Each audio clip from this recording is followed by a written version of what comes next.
The tray wobbled in my hands, the soft clink of wine glasses echoing in the quiet hum of the restaurant. I stepped toward the table where they sat, the man and the woman, both radiating wealth, their laughter sharp and pointed. "Are you sure? You know what you're doing?"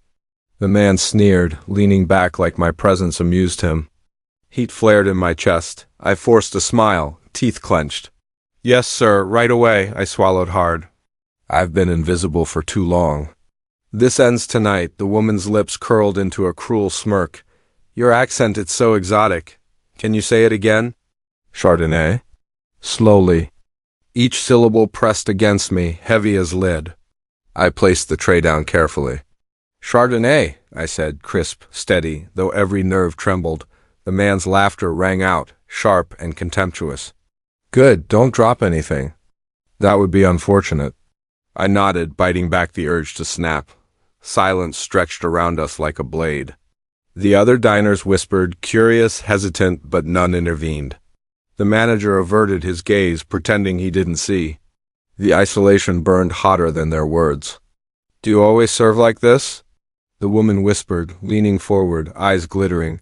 "Or are you putting on a show for us?" "I serve as best I can," I murmured, trying to keep my voice calm. "Always." A pause. The man leaned back, smirk widening. "Exotic, distracting, that's one way to put it." My jaw tightened. I wanted to shout, to demand respect, but I held the spark of defiance in my chest. "Not tonight. Not here." The woman waved a hand as if shooing me away. "Just don't drop anything, okay?" "I'd hate to see you embarrass yourself." Every step I took was deliberate, placing the glasses with precision. My cheeks burned, but beneath the humiliation a small fire grew. I would not shrink. I would not let their laughter steal what I had earned, what I had built in myself. Their whispers, smirks, even the manager's turned-away eyes, they couldn't touch the part of me that refused to bow. My dignity, my pride, my resolve, they were mine alone. That was the night I decided. Their comfort ends where my dignity begins. I carried the tray away, head high, heart blazing, feeling a shift inside me. Tonight was only the beginning. I sank onto the worn stool in the back, letting the tray clatter onto the counter. My hands still trembled, though I tried to steady my breathing. The laughter, the sneers, the whispers, they all echoed in my head. Louder now that I was alone. "Hey, I wish I could say something." "That was cruel," murmured Jenna, my coworker, leaning against the doorway. Her eyes were soft, worried. I shook my head, forcing a bitter laugh. "It's not just cruel. They think my voice, my presence makes me less human." My throat tightened, and I swallowed hard. Every word, every glance, they remind me how invisible I've been my whole life. Jenna hesitated. "You don't deserve that, not ever." "I know," I whispered, fists curling at my sides. "But knowing doesn't stop the sting, not here, not in front of everyone." The manager appeared at the edge of the kitchen, clearing his throat, eyes flicking past me like I was a nuisance. "It's best to just let it go," he said, voice clipped. Customer sensitivity. Some people, they react strongly to differences. I froze. My pulse spiked, a hot wave of rage and disbelief washing over me. "Customer sensitivity?" I choked out, voice shaking. "So when they humiliate me, mock me, make me feel smaller than dirt, that's just sensitivity? That's acceptable?" He shrugged, avoiding my gaze. "It's business. We can't make everyone comfortable. Just move on, Ayana. Move on." My jaw tightened. I wanted to scream at him, to shake him until he saw the fire in my eyes, but nothing came out. He didn't see, he never saw, not then. Not any of the times before. Jenna's hand brushed my arm, soft, grounding. "You don't have to stay silent," she whispered. I shook my head, voice low but firm. "I can't rely on anyone else for justice. Not here, not anywhere that looks the other way when it's convenient." My chest ached, a mix of exhaustion and quiet determination. I have to stand for myself. I can't wait for someone else to decide I deserve dignity. The back room felt smaller, tighter. Every sound from the dining floor, the clinking glasses, murmured conversations, muted laughter felt like a reminder of their indifference. And yet, beneath the exhaustion, something stirred. A thread of defiance weaving itself through the fatigue. Jenna gave me a small nod, her eyes saying what words could not. I exhaled slowly, feeling the fire inside me solidify. Betrayal, yes. Exhaustion, yes. But quiet rage too, focused, sharpened, mine. Thank you, I whispered to her, voice steadier now. For noticing, for not pretending it's fine, she smiled faintly. Always. I let the silence stretch, letting it carry the weight of everything I'd felt, everything I'd been forced to endure. The manager turned away, busying himself with papers as if the words we had exchanged never happened. That's when I realized I could not rely on him. I could not rely on anyone else. My fight, my dignity, had to come from me alone. The quiet rage coiled tighter in my chest. The humiliation in the dining hall had ended, but its echo remained, fueling a resolve that felt sharper, hotter than any fear. I would not forget. I would not forgive passively. I clenched my fists, feeling the heat of determination burn through the exhaustion. Tonight I was battered. Tomorrow I would rise. No one else would decide my worth. I would dot, and with that thought, the back of the restaurant felt less like a hiding place and more like a forge, shaping the resolve that would carry me forward. The apartment was quiet, the kind of silence that presses against your ears until it becomes a voice of its own. I sank onto the edge of the couch, heels kicked off, letting my shoulders drop for the first time since the restaurant. My hands still trembled slightly, but this time it wasn't fear, it was the pulse of something sharper, something alive inside me. I've worked here for years watching them underestimate me, I whispered aloud, almost like testing the sound, letting it sink into the empty room.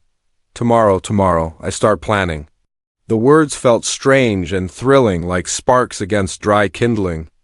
Every late night, every tray carried with a forced smile, every insult swallowed quietly, it all had a purpose now. I could feel it. The skill I'd honed in silence, the finesse in reading people, anticipating needs, managing chaos, it wasn't just survival.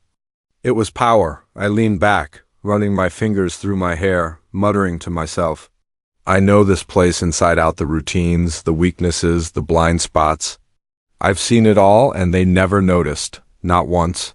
The apartment felt smaller now, tighter with possibility. I imagined myself stepping into the dining hall again, but differently, eyes sharp, voice steady, presence undeniable. The thought sent a shiver down my spine. I've been invisible for too long, no more. They won't see it coming. I rose and paced the room, counting steps, plotting, rehearsing in my mind. Every interaction, every decision, I can turn it into leverage. I know how this business runs. I've lived it, breathed it, survived it. Now it's time I thrive in it. A pause. I sank onto the couch again, whispering the words as if they needed to be heard to exist. No one's going to hand me respect. No one's going to care about my dignity unless I take it myself. And I will. I have to. I imagined spreadsheets, schedules, customer lists, inventory reports. I pictured the manager's smug face and the couple from earlier laughing at nothing, believing their dominance was untouchable. They think they can keep me in my place, but they don't know what I can do, I murmured. My fingers clenched into fists, resting on my knees, a small, private ritual of commitment. The apartment shadows stretched long and lean across the walls, mirroring the path I was beginning to sketch in my mind. A plan didn't have to be loud to be effective. Subtlety, patience, precision, my skills in hospitality had trained me for this without me even realizing. I'm not just a server, I whispered, voice low but charged. I see the business, I understand people, I can predict moves before they're made. This is mine to shape now. I allowed a small, sharp smile. The thrill of possibility made my chest tighten, anticipation coiling inside me like a spring. No more hiding. No more swallowing insults. I would convert every slight, every whisper of doubt into fuel. Every underestimation would be my advantage. I start tomorrow, I whispered again, letting the words anchor me. Every small step, every decision, it all leads to the same goal. I will rise. They'll never see it coming. I leaned back, eyes closing for a moment, breathing in the quiet determination. The night stretched on, a canvas of shadows and light, and for the first time in a long time I felt in control, not of anyone else but of myself. The victim inside me was fading, replaced by something sharper, hungrier, unstoppable, and in that stillness, alone with my thoughts, I smiled. Tomorrow the plan begins. The lunch crowd buzzed like a living thing, trays clattering, voices overlapping, and the heat from the kitchen pressing against me. I balanced a tray with 2 plates of pasta, eyes scanning the tables when I caught him, the same kind of smug arrogance I'd grown used to, radiating off a man who clearly thought he owned the room. "Are you sure you know how to bring a check?" he snapped, voice dripping with condescension, leaning back in his chair like I might stumble under his gaze. I placed the plates down carefully, letting my hands steady on the tray before I met his eyes. "Yes," I said, voice low, sharp, controlled. "I know better than anyone else in this room." A flicker of surprise passed over him, almost imperceptible, but enough to make my chest lift slightly. I held his stare, calm, deliberate, letting the room's hum fade into the tension between us. The manager hovered nearby, hovering too close yet doing nothing, probably expecting me to flinch. I didn't. I let my calm assert itself, and in that quiet defiance the table seemed to shift. The subtle power he'd wielded, smirks, tone, thinly veiled insults, started to waver. "Excuse me?" he muttered, eyes narrowing, the first crack. "In his armor," I said. I repeated, a trace of steel in my whisper. "I know better than anyone else here. If you want the check, I'll bring it promptly. And if you think otherwise, that's on your assumptions, not my abilities." A hush moved across nearby tables. I caught snippets of whispers, not of ridicule, but of curiosity, maybe admiration. The bystanders' attention shifted ever so slightly toward me, and I felt a small spark of vindication. He coughed, trying to recover his composure, fumbling with his wallet. "Right, fine." I let him, keeping my hands steady on the tray. The entire exchange had lasted no more than a minute, but it was enough. Enough for him to realize that I would not crumble under thinly veiled attacks. Enough for the room to notice a subtle shift in the balance of authority. As I walked away, tray held high, my thoughts were sharp, simmering with a mix of pride and anticipation. This was only the first of many confrontations, but I could feel the tide starting to turn. I was no longer invisible. My dignity wasn't just mine to feel, it was starting to be recognized. Even if subtly by those around me. The manager gave me a sidelong glance, a mixture of surprise and discomfort, before retreating to his clipboard. He knew something had shifted. I knew something had shifted, and in the briefest moment of calm, I allowed a small, private smile to touch my lips. The plan I had started to sketch in the quiet of my apartment was moving into motion. Small victories first, then larger. Subtle power plays. Not brash moves yet, but enough to remind anyone who doubted me that I would not be diminished. I felt the tension ease slightly in my shoulders, letting the hum of the lunch service fill the room again. But inside me, the fire burned hotter than ever. Today was the first confrontation. Tomorrow would build on this. Each step, each word, each controlled moment was another brick laid in the foundation of what I was determined to achieve. I carried the tray back to the kitchen, feeling the quiet satisfaction of having reclaimed a fragment of dignity. They would notice. They had to notice.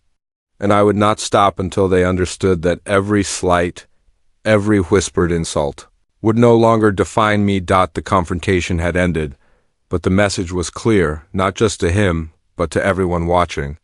Silently, I would no longer be underestimated. I stepped into the manager's office, heart hammering but voice steady.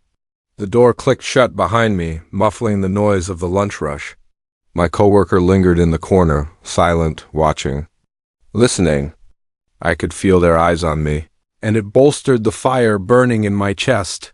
"I serve with dignity," I began, letting each word land deliberately. "And you profit from silence that stops now?" The manager's eyebrows shot up, and he leaned back in his chair, hands gripping the armrests. "You can't. This is how things work here," he snapped, voice rising, defensive. I didn't flinch. My fists clenched at my sides, nails biting into my palms just enough to ground me. "No," I said, voice sharper this time. "You profit from it because you let it slide." Every insult, every slight, every quiet humiliation, you've seen it. You've ignored it. And I'm done letting it go. He opened his mouth, then closed it like he wasn't sure whether to argue or stay silent. I let the pause stretch, feeling it weigh against him. Do you know how many times I've covered for your mistakes? How many times I've saved tables? Fixed orders, smooth tempers, while your favorite employees get praise for doing half as much. I paced slowly, each step measured, letting the words cut through the stuffy office air. The manager swallowed hard, face tight. That's not... What? I snapped, stepping closer, eyes locked on his. Not true, not unfair, not racist? I let the last word linger, pointed, sharp. He shifted uncomfortably. It's just business. I laughed, low and bitter. Business? You call exploiting loyalty, dismissing talent, and tolerating subtle racism business? I call it cowardice. My coworker's quiet nod in the corner felt like a spark of solidarity, warming the tension in the room. I could see it now. He didn't have all the control. He hadn't for a while. I'd been gathering knowledge, watching, learning. I knew the weak spots, the financial mismanagement, the favoritism. And suddenly it wasn't just words I had, it was leverage. You think you're untouchable? I said, voice hushed but electric, but I know where the cracks are. I know who really keeps this place running, and I know that your silence has limits. I've been invisible long enough, but not anymore. This stops now. You will answer for every injustice, every ignored slight, every cover-up you've relied on. He opened his mouth again, faltered, and shut it. His color had drained slightly, hands tightening over the chair arms. He realized, finally, that the balance of power wasn't as firmly in his corner as he thought. I took a step back, letting the words settle like a weight in the room. My chest rose and fell, adrenaline mixing with relief.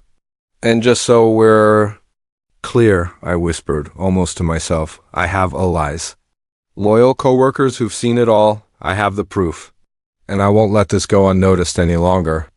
The manager's shoulders slumped slightly, and for the first time, I saw the cracks of doubt. He'd underestimated me, as everyone else had, and I was ready to exploit that. Not with rage, but with strategy. I glanced at my coworker, and our eyes met, silent agreement, silent encouragement. I wasn't alone in this fight, and suddenly the room felt charged with possibility. Not fear. I straightened, voice calm now, measured, but still unyielding. Consider this your warning. Change begins now, or I make it happen myself. No more hiding, no more fear.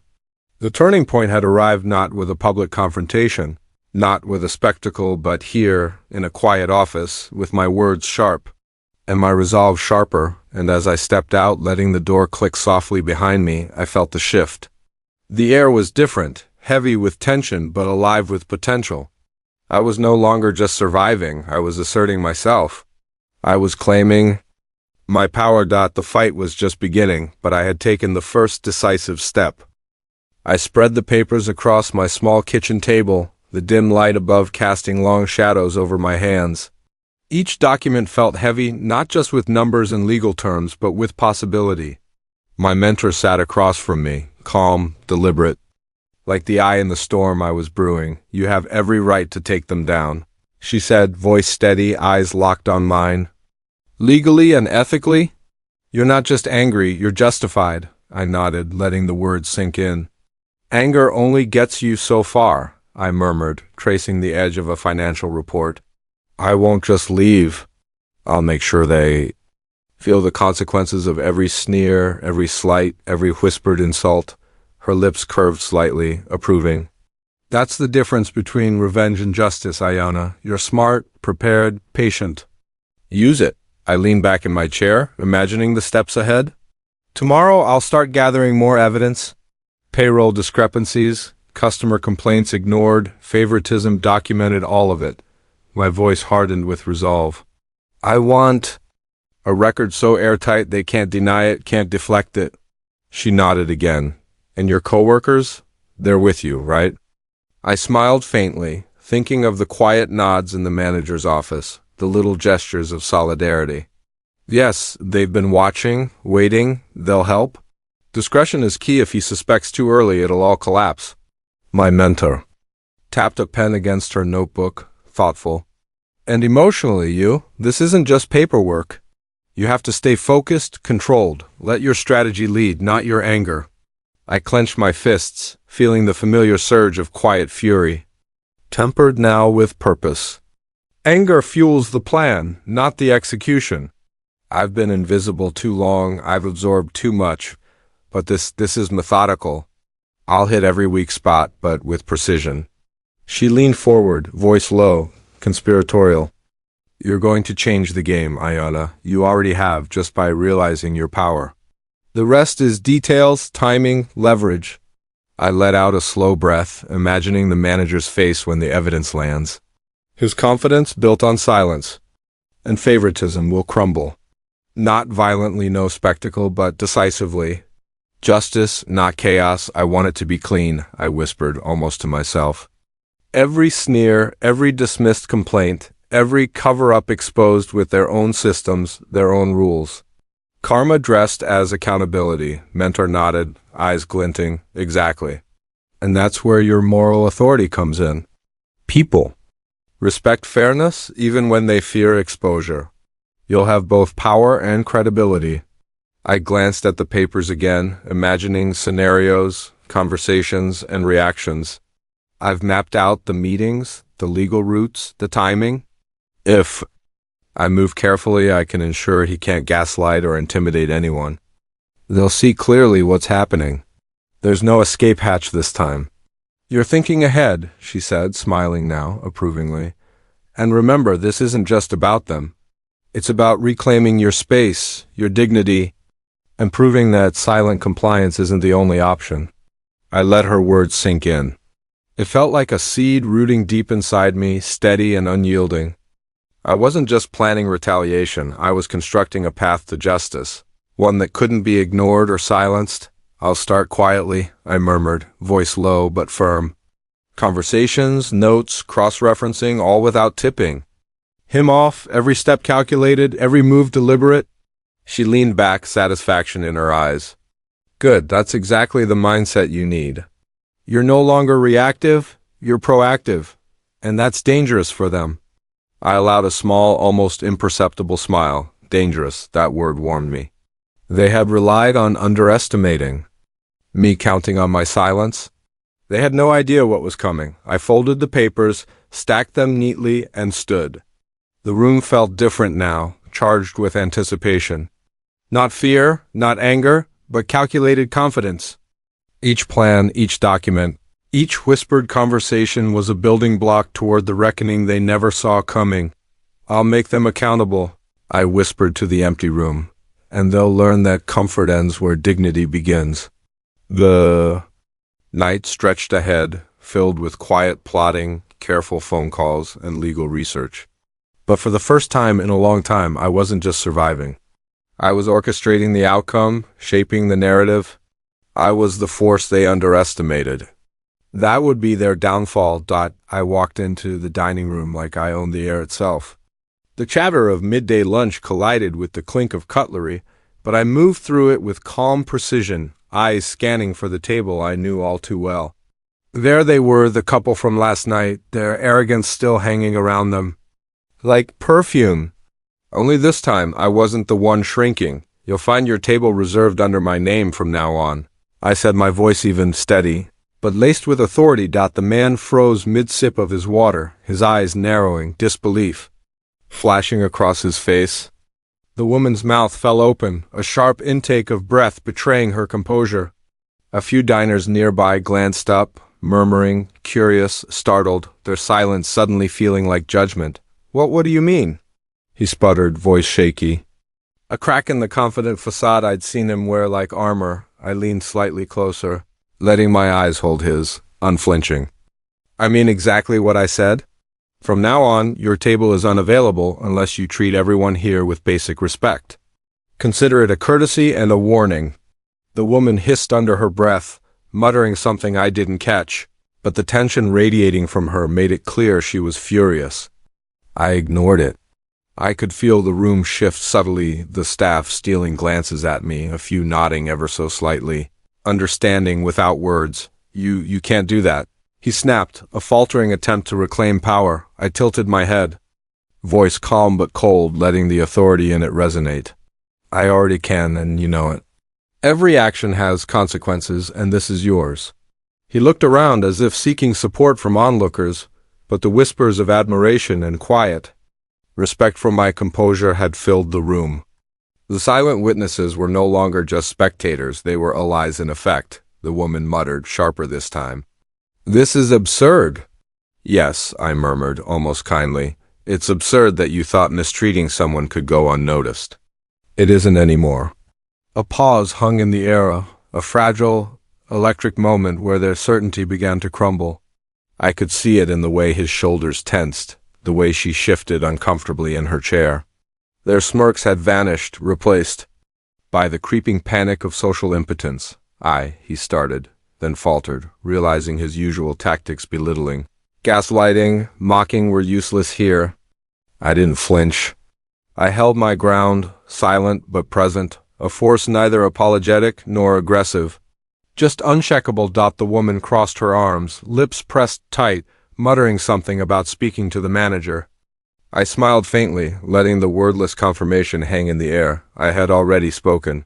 And this was sanctioned. I glanced around the room. Staff nodded subtly. Onlookers whispered to each other, admiration lacing their voices.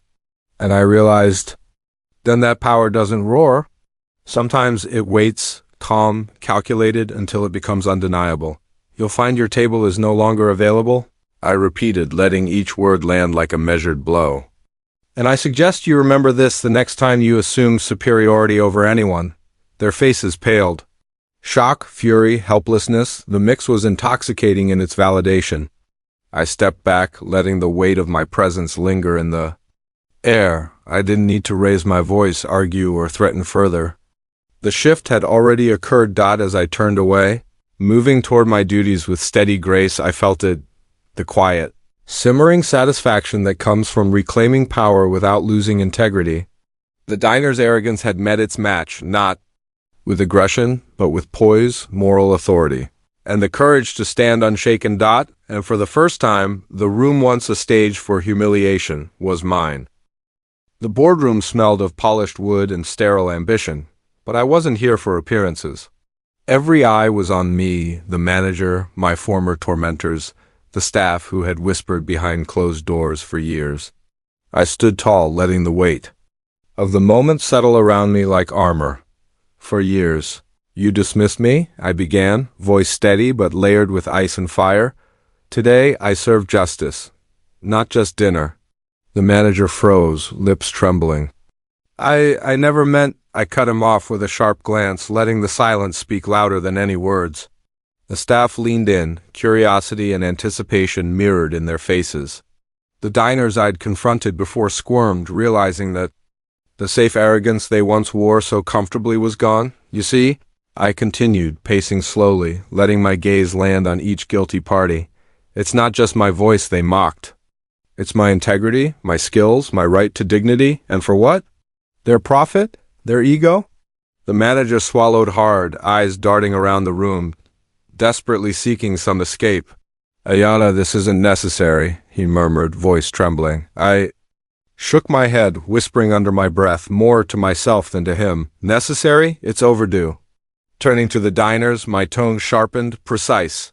Every smirk, every sneer, every quiet excuse to demean me, count them. They're recorded, documented, witnessed. And now the tables have turned. One of the diners opened her mouth as if to argue, but I pressed a finger gently to my lips. No, not a word. Your arrogance is exhausted, your power is gone. The manager's face had lost its color entirely. His hands clenched the edge of the boardroom table as if it could anchor him to some lost authority. Ayana, please. I meant no harm, he stammered. I leaned closer, letting my calm rage resonate in the room. No harm? Your silence was harm. Your favoritism was harm? Your inaction was harm? And I am done allowing it to continue. A pause, heavy and electric. The staff exchanged looks, whispers barely audible, but clear enough to carry the weight of validation. Some nodded subtly, others clenched fists in quiet support. I've learned every weakness in this operation. I said softly, yet every word struck like a gavel. Financial negligence, discriminatory policies, favoritism, all visible now. All accountable. And I will not just watch from the sidelines any longer, the diners stammered. Their arrogance, the kind that had once cornered me, evaporated in the face of undeniable truth. You can't, one muttered, but his words faltered under the scrutiny of my presence. I can, I whispered, letting the finality in the word linger like smoke. And I already have. The manager sank back in his chair, defeated, while the diners stared blankly at the papers and figures I placed before them, evidence of their complicity, their hypocrisy, the quiet betrayals they thought were invisible. You underestimated me, I said, voice softening only slightly, letting a flicker of moral triumph show. And now you'll see how wrong you were. Not because I'm cruel, but because justice cannot wait forever. The room remained silent, the weight of accountability pressing down. Their eyes darted between each other, seeking excuses, alibis. Any escape, but there was none. I straightened, my chest rising with a steady inhale. This ends now. Not with vengeance, but with truth. And truth has a voice, my voice. As I stepped back, letting the room absorb the finality of the moment, I realized something profound. The humiliation, the whispered insults, the silent betrayals, they had all led to this. My dignity, once a fragile shield, had become an unassailable force. The arrogance of the past had collapsed, and in its place a quiet, undeniable justice. I turned toward the staff, my allies, their expressions a mix of awe and relief. For the first time, I felt the full weight of empowerment, not fleeting, not vengeful, but enduring. The boardroom, once a stage for humiliation and cowardice, had become a monument to resilience, and in that moment I knew the story wasn't just mine. It belonged to everyone who had ever been silenced, underestimated, or dismissed. Today, their comfort ended where my dignity began. The restaurant gleamed under the morning lights. But this time, it wasn't just polished wood or silverware that caught attention, it was the air of change. Every staff member moved with purpose, faces bright with pride and quiet awe. I stepped through the doors, the subtle hum of anticipation wrapping around me like a cloak. I didn't just survive. I announced, voice calm but commanding, letting it travel to every corner of the room. I transformed what you tried to break. A few loyal patrons, early for the grand opening, smiled in recognition. Some clapped quietly, others merely nodded.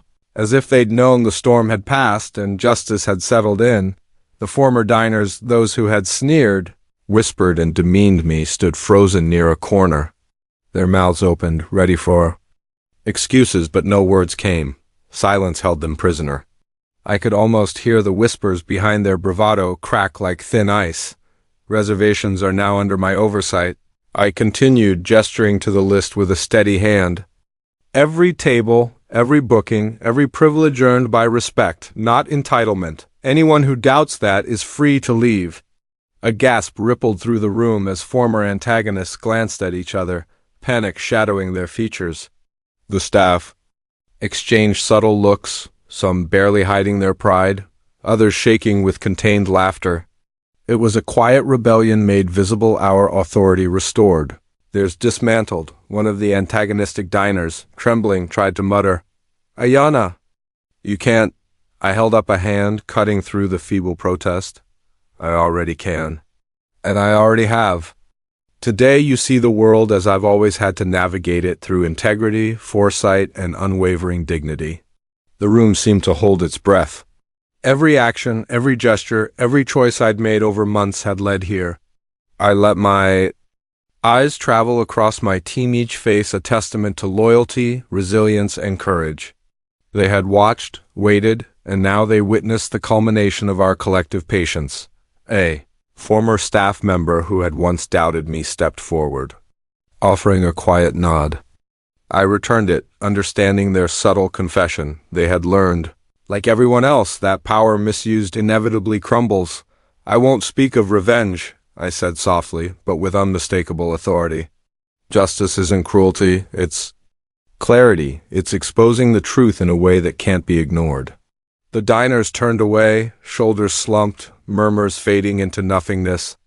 Their arrogance, once a barrier, was gone, replaced by a quiet, unspoken acknowledgement that they had misjudged me. I exhaled slowly, feeling the weight of tension lift from my shoulders. This wasn't merely personal vindication, it was a visible, moral, and social triumph. Every sneer, every whispered insult, every quiet dismissal had fueled a transformation that now radiated across the room. I stepped to the podium near the entrance, addressing both patrons and staff. This is more than a restaurant. It's a space of respect, accountability, and resilience. And from this day forward, that is what defines us. A round of warm applause greeted me, but my eyes remained on those who had once doubted, humiliated, or dismissed me. Their silence was the final confirmation. Dignity had been restored, arrogance dismantled, and justice served not with vengeance, but with clarity and strength. For a moment, I allowed myself to absorb the victory. The sting of past humiliation had transformed into the quiet, powerful satisfaction of rightful triumph. The staff, the patrons, and even the former antagonists now witnessed the shifta, moral and social reordering that could not be erased. As I walked through the dining room, servers moving confidently around me, I felt a deep, abiding calm. The story of humiliation, patience, strategy, and eventual empowerment had reached its conclusion. Every act of cruelty had been met with measured justice. Every sneer replaced by recognition of truth. This was more than survival. This was transformation, and in that transformation I found a dignity that no one, not a sneer, not a whisper, not even the weight of complicity, could ever take away again. The office was quiet, a soft glow from the desk lamp spilling across polished papers and the faint scent of coffee lingering in the air. Outside, laughter and chatter from the dining room floated up, light, genuine, alive. I sank into my chair, letting the hum of success wash over me like a gentle tide. "You really changed everything," whispered Mariah, leaning against the doorway. Her smile shy but proud. I shook my head, a slow, deliberate motion. "No, we changed it. Together." My voice carried the weight of everything we'd endured, the sneers, the dismissals, the quiet betrayals. It wasn't just my victory. It was ours. I leaned back, letting my hands rest on the desk. The memories surfaced in fragments, sharp as broken glass. That first day, the public humiliation, the whispers of disbelief, I could still feel the sting, the way my stomach had twisted with each smirk aimed my way. But that sting had transformed into resolve, into a quiet, persistent fire that no doubt or injustice could extinguish. I thought of every loyal coworker, the ones who had watched, who had waited, who had quietly supported me while navigating their own fears. Their resilience had mirrored mine, and together we had forged a space where dignity wasn't just preserved, it thrived. I closed my eyes for a moment, picturing the faces in the dining room tonight. Patrons smiling, servers moving with confidence, laughter punctuating the air without hesitation. This was the culmination of years of patience, strategy, and moral clarity. The restaurant wasn't just a business anymore, it was a statement. A message that respect, accountability, and perseverance would always outweigh arrogance, cruelty, and silence. Mariah's quiet presence beside me reminded me that leadership wasn't about solitary triumph. "You've built more than a restaurant," she murmured. "You've built belief." I exhaled, a small smile tugging at my lips. "And belief sustains. That's the real power." My gaze drifted to the window, to the softly illuminated dining area below. I could see small gestures of joy, a server helping a patron with genuine warmth, the way people lingered,